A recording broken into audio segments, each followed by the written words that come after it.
안녕하십니까. 바이오 투자학교의 이혜진입니다. 지속적으로 하락하던 미국 바이오는 지난주 주간 단위로는 상승을 했지만 그 반등폭은 미미했습니다. 물가지표의 기세가 꺾이지 않으면서 좀처럼 뚜렷한 반등의 기회를 잡지 못하고 있는 건데요. 반면 국내 바이오는 상대적으로 강세를 유지하고 있다는 점이 특징적입니다. 국내 바이오는 아스코 초록 제목 발표와 함께 관련 종목의 강세가 뚜렷한 모습입니다. 한 주간의 바이오 소식을 정리하고 다음 주를 대비하는 이혜진의 위클리 바이오 뉴스를 시작하겠습니다. 먼저 주요 바이오 일정에 대해서 정리해 보겠습니다. 1분기 실적 발표가 이어지고 있습니다. 29일은 대웅제약, 30일은 유한양행과 한미약품, 그리고 5월 2일에는 녹십자, 동아ST, ST팜 등의 기업 실적 발표가 있습니다. 4월 30일은 로니 볼파라 주식 양수 예정일이고요. 5월 2일은 파킨슨 치료제와 마시 치료제를 개발하고 있는 D&D 파마텍의 상장이 예정되어 있습니다. 바이오 IPO 시장도 다소 뜨거운 편인데요. 기업의 경쟁력을 보다 면밀히 살펴보는 지혜가 필요하겠습니다. 한 주간 동안 주가 움직임이 컸던 종목 한 개를 골라 분석해보는 이주가 왜 이래 코너입니다. 오늘 살펴볼 종목은 바로 큐리옥스 바이오 시스템즈입니다. 동사는 2018년 비교적 최근에 설립되었고 작년 8월에 상장한 국내 몇 안 되는 바이오 소부장 기업입니다. 특징적인 것은 매출의 대부분을 수출에 의존하고 있다는 것입니다. 최대 주주의 지분율은 대표이사 김남용 등이 27.9%를 소유하고 있습니다. 주가 동향을 보면 6개월 보호예수 물량 출회에 대한 우려로 연초 이후 주가가 하락하기 시작해서 계속 밀려서 주가는 3만원 수준까지 떨어집니다. 이후 꾸준하게 상승하여 4월 19일 5만원 언저리까지 상승하다가 다음 거래일인 4월 22일 거래량이 대량으로 폭발하면서 상한가로 장을 마무리합니다. 이때 주가는 63,700원을 기록하는데요. 이후 이틀간에 걸쳐서 추가로 주가가 상승하며 최근 고점인 66,400원을 찍습니다. 동사는 자체 개발한 라미나 와시 기술을 활용하여 세포 분석 공정 전반을 자동화하는 장비와 관련 솔루션을 판매하고 있습니다. 동사 제품의 경쟁력은 세포 보존율 상승, 일관된 실험 결과, 그리고 작업 시간을 단축시킨다는 효과를 거둘 수 있습니다. 그럼에도 불구하고 높은 초기 구매 비용이 매출 확대에 걸림돌로 작용했는데요. 2분기에 경제적인 가격의 신제품을 출시한다고 발표를 했습니다. 동사는 5월 초에 세포 분석 기술 국제 컨퍼런스와 미국 면역학회에서 신제품 플루토 LT, 비너스 HT 등을 공개하고 판매를 시작한다는 예정입니다. 또 한 가지는 동사는 세포 분석 표준화를 위한 컨소시엄에도 참여를 하고 있는데요. 세포 분석 공정 자동화 장회사로서는 유일하게 참석하고 있습니다. 만일 표준 기술로 채택된다면 1조 9천억 시장에서 CGT 대상 세포 분석 공정 시장을 본격적으로 공략할 수 있게 됩니다. 현재 대부분의 빅파마가 동사의 고객이기 때문에 표준화 채택 시에는 매출 확대로 연결될 가능성이 대단히 높습니다. 그러나 아직 매출이 70억 원대에 머무르고 있고 연간 약 110억 원대의 영업 손실을 기록하고 있습니다. 만일 매출 확대가 지연된다면 올해 이후 추가적인 자금 조달이 필요한 상황입니다. 따라서 올해 신제품 매출 추이와 세포 분석 표준화를 위한 컨소시엄 결과 등이 핵심 투자 포인트가 되겠으며 지속적으로 관심이 필요한 종목입니다. 이 코너는 지난주 주가 변동폭이 컸던 화제의 종목에 대해서 알아보는 코너로서 투자 권유가 아니라는 점 인지해 주시면 감사하겠습니다.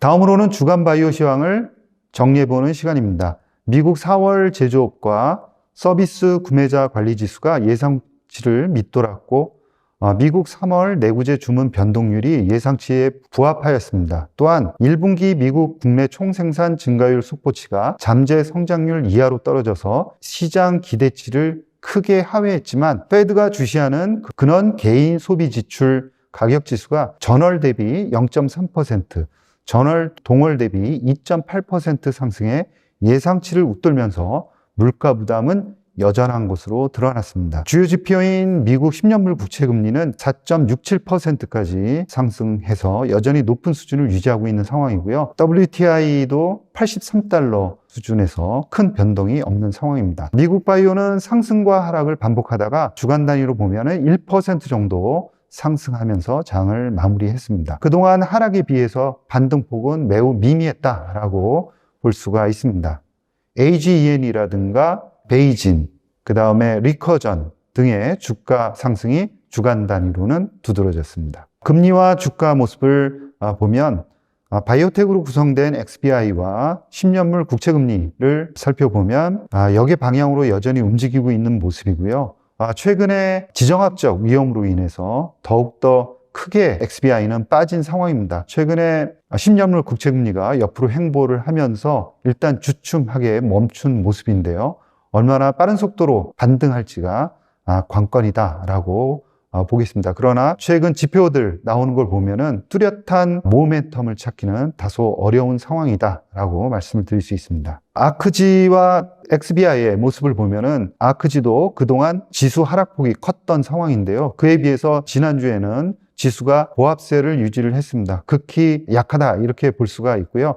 XBI 같은 경우에도 주간 단위로 0.75% 상승해서 S&P 500 2.4% 상승한 것에 비하면 상승폭이 미미하다라고 볼 수 있겠습니다. XLB도 지난주에는 주간 단위로 0.5% 상승에 그쳐서 S&P 500 대비해서는 언더퍼폼 했다라고 볼 수 있습니다. 국내 바이오 지수는 나스닥 지수에 비해서 상대적으로 강한 모습을 나타내고 있습니다. 주간 단위로 코스피는 2.5%, 코스닥 제약 지수는 4% 상승을 해서 나스닥 지수하고는 여전히 차별화가 되고 있다라고 볼 수가 있고요. ETF들 코악트하고 타임폴리오 같은 경우에도 2.5% 그리고 3.5% 주간 단위로 상승하는 모습을 보여주고 있습니다. 요약을 하면 미국 바이오는 주간 단위로 반등이 나왔지만 그 폭은 미미했다라고 볼 수 있어서 여전히 불안감을 감출 수 없다. 그리고 국내 주식시장은 올해 들어서 나스닥 바이오 대비해서는 상대적으로 강세를 보이고 있는 상황입니다.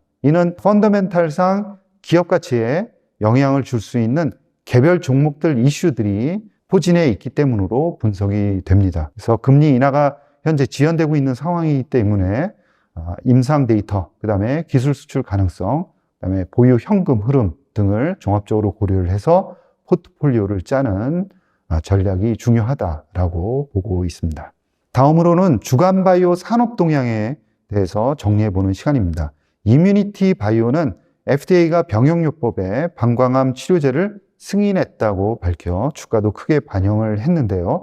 혁신 치료제로 지정된 안티바는 인체의 NK세포와 살상 T세포 면역세포를 활성화하여 암세포를 공격하도록 유도하는 기전입니다.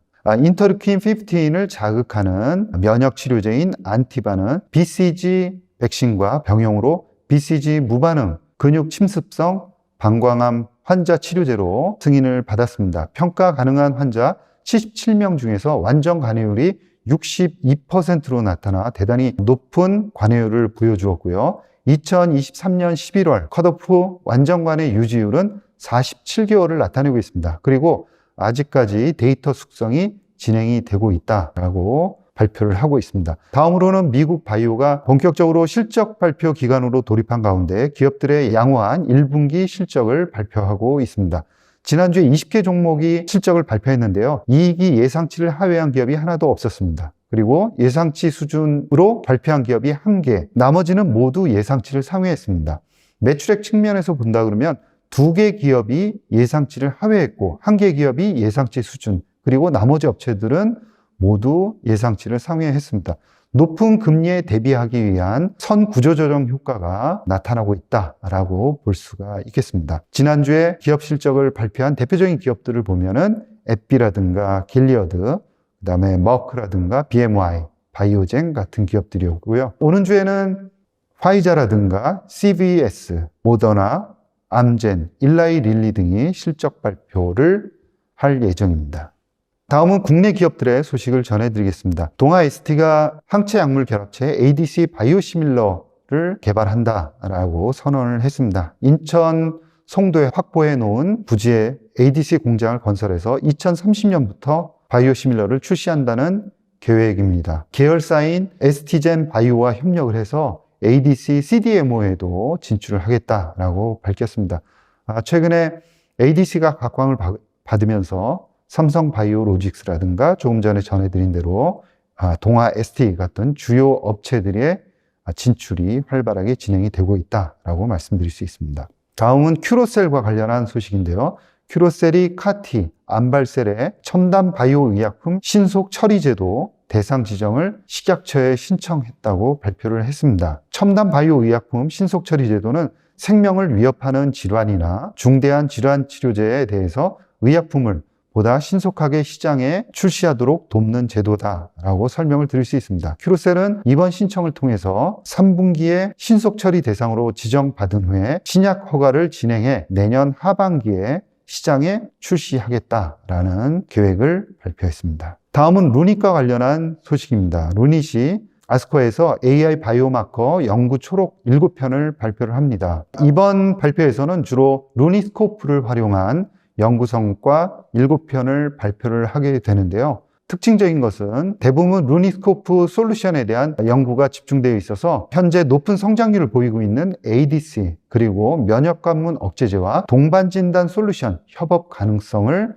높이려는 포석이다라고 해석해 볼 수 있겠습니다. 또한 루닛이 볼파라 인수자금을 조달하기 위해 1,700억 원 규모의 전환사채를 발행하겠다라는 계획을 발표를 했습니다. 인수에 필요한 자금이 2,600억 원인데 2,600억 원의 66%에 해당하는 1,700원을 CB를 발행해서 조달하게 된 것입니다. 나머지 현금은 보유하고 있는 현금에서 충당을 하겠다라고 말을 하고 있습니다. 전환가액은 주당 54,872원이고 향후 1년 후부터 주식으로 전환이 가능합니다. 다음은 올릭스와 관련한 소식인데요. 올릭스가 비대 흉터 치료제 후보 물질 임상 2A상 임상 결과를 발표했습니다. 통계적으로 유의미한 결과를 관찰을 했고 48주 추적 관찰 기간의 안정성도 확보했다라고 밝혔습니다. 올릭스로서는 첫 번째 개념 증명에 성공한 케이스다라고 말씀드릴 수 있습니다. 통계적 유의성 증명도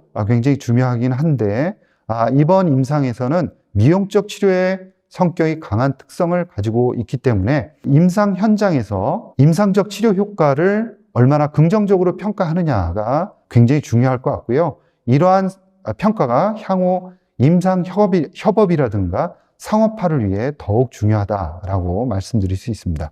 올릭스에서는 다국적사 공동개발 논의를 진행한다는 계획인데요.